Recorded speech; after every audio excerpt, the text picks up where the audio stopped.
در شبکه‌های اجتماعی از جمله پرویز تیوی ویدیوی نوی در کوچه به ابلاغ افزودن یک جوان نشر شده است. در ویدیویی که توسط ویدیو کامراهای نظارتی ثبت شده نزدیک 1 دقیقه دوام میکند دیده می شود که یک گروه مردان لباس ملکی در تن یک جوانی را که از مغازه بیرون می آید همه کسا دستگیر می کنند و به زوری به ماشین بار می کنند. در این لحظه یک جوان دیگر که گفته می شود برادر کلانی اون جوان ابلاغ شده است آمده می خواهد دادرش را خلاص کند، ولی ابلاغچیان او را لطکوب می کنند و در نهایت او را هم به ماشین دویمشان که رنگش سفید است بار کرده می برند. کی و در کجا ثبت شدن این نوار معلوم نیست. این معلوم نیست که اون دو جوان با دست ابلاغ افتاده که بودند و ابلاغچیان از کدام نهاد و اون دو جوان را کجا بردند. ولی ظاهرا اگر اون جوان اول را به خدمت برند دومی را می توانند به استفاده زوراوری به کارمندان مقامات هنگام اجرای وظیفه خدمتیشان گوناگون کنند که طبق ماده 328 کودکس جنایتی تاجیکستان با جریمه به اندازه تا 500 نشان دهنده برای اسابها یا کارهای اصلاحی مهنتی به مهلت تا 2 سال یا محروم ساختن از آزادی به مهلت تا 5 سال جزا داده می شود. مقامات این ویدیو را هنوز شرح ندادند.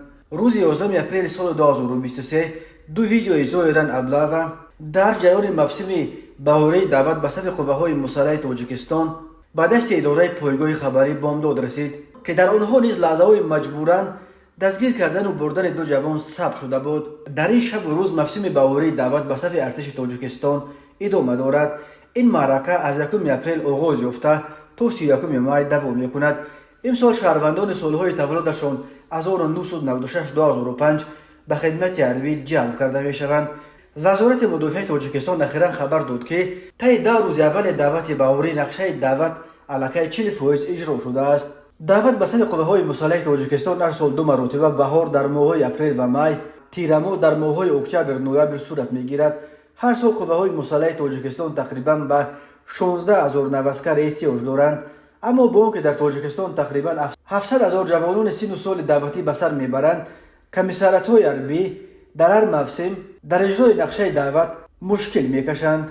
ابلاغ یک شیوه اصلا غیر قانونی است که کارمندان کمیسریات‌های حربی و مقامات محلی جوانان سن و سال دعوتی را در کوچه بازارها دستگیر کرده به خدمت میفرستند. در بسیار موارد خویش و تبار جوانان ابلاغ شده تنها بعد چند روز خبر مییابند که نزدیکان گم شدهشان را به ارتش بردند. فعالان جامعه شهروندی از رهبران تاجیکستان چندین بار دعوت کرده بودند که به این تجربه ابلاغ که آبروی دولت را میریزاند نقطه گذارند.